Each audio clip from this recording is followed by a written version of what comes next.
मैं ये देखकर बहुत डर जाता हूँ। तब मैं कँपकँपी आवाज़ में अलीना को आवाज़ मारता हूँ कि अलीना, कौन है वो?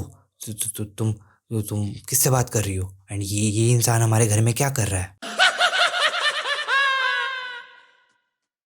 इस दुनिया में कई तरह की एंटिटीज़ हमारे साथ रहती हैं। कुछ को हम देख सकते हैं एंड कुछ की बस हम खाली प्रेजेंस फील कर सकते हैं। उनमें से एक एंटिटी का नाम है जिन।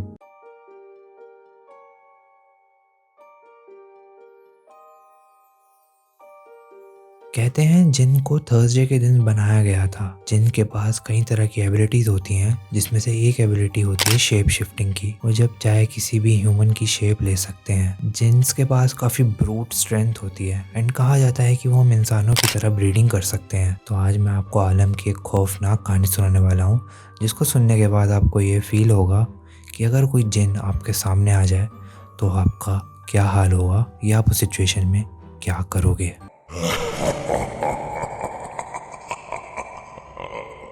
मेरा नाम आलम है। मैं उत्तर प्रदेश लखनऊ का रहने वाला हूँ। मेरी बेगम का नाम अलीना है और हमारी एक बहुत ही छोटी सी बेटी है जिसका नाम आयशा है। मेरी शादी 2010 में हुई थी।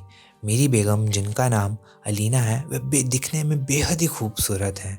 जब मैंने अलीना को पहली बार देखा था तो मुझे देखते ही पसंद आ गई थी। 20 दिसंबर 2010 एक ऐसी रात जिसने मेरी पूरी ज़िंदगी बदल के रख दी थी। उस शादी की रात वहाँ एक 6 फुट 9 इंच का इंसान काले कपड़ों में खड़ा था, जिसका चेहरा भी ढका हुआ था।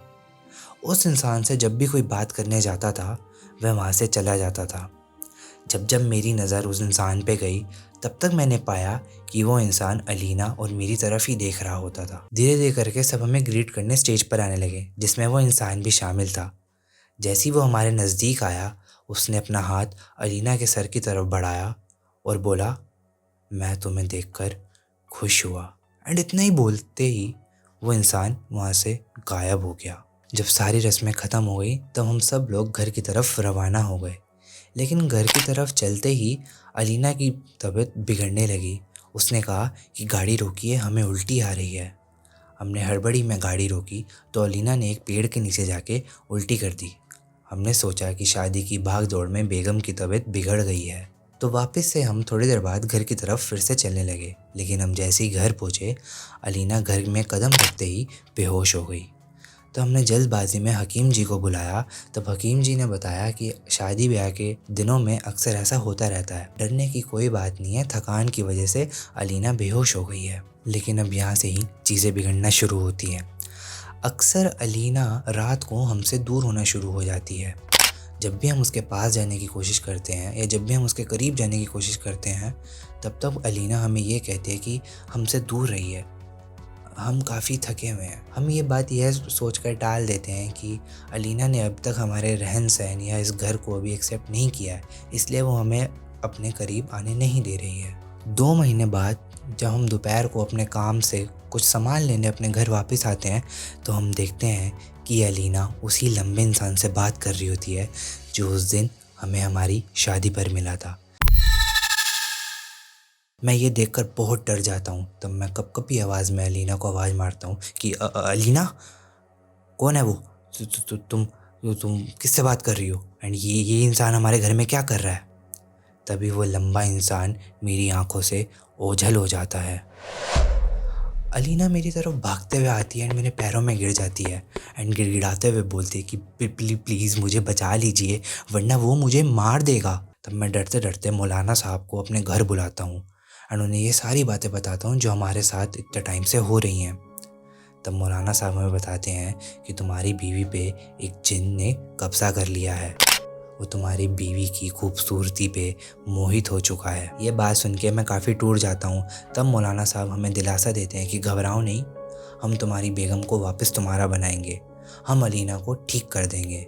यह बोलते ही वो हमारे घर के चारों ओर एक घेरा बनाते हैं एंड अलीना को स्ट्रिक्टली बोलते हैं कि 2 महीने तक आप इस घर के चौखट के बाहर कदम नहीं रखेंगे। एंड इतना बोलते ही वो अपनी और भी प्रक्रिया करते हैं एंड अपनी इबादत कंप्लीट करने के बाद वो अलीना को 2 तावीज़ देते हैं, एक गले में पहनने के लिए और एक हाथ में पहनने के लिए। धीरे धीरे करके टाइम बीतता रहता है। अलीना धीरे धीरे करके नॉर्मल होने लगती है। तो हमें वो यह बताती है कि कभी कभार वो एंटिटी आपका रूप लेकर भी हमारे करीब आता था। तब मैं उसे आप समझकर अपने करीब आने देती थी। कभी कभार वो हमारे साथ बहुत ज़ोर ज़बरदस्ती भी करता था, जिसके कारण मुझे बहुत पेन होता था। अलीना हमें ये भी बताती है कि वो एंटिटी उसके अंदर ही रहती थी एंड आलम के बाहर जाते ही वो एंटिटी अलीना के अंदर से बाहर आ जाती थी।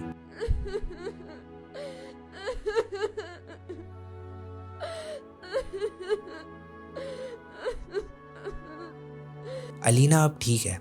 उसके थोड़े टाइम बाद हमारी एक फूल जैसी बेटी भी होती है जिसका नाम हम आयशा रखते हैं। अलीना को अब कोई डर नहीं है, वो आराम से घर के अंदर बाहर आ जा सकती है एंड उसे वापस से वो कभी वो लंबा इंसान यानी कि वो जिन कभी नहीं दिखता। लेकिन अलीना ने आज तक वो 2 तावीज़ अपने से कभी अलग नहीं होने दिए। तो यार आज के लिए बस इतना ही।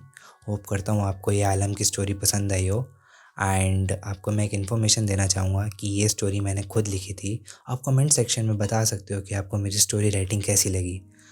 ऐसी और वीडियोस देखने के लिए आप हमारे चैनल को सब्सक्राइब कीजिए एंड शुक्रिया। तब तक के लिए गुड बाय, टेक केयर।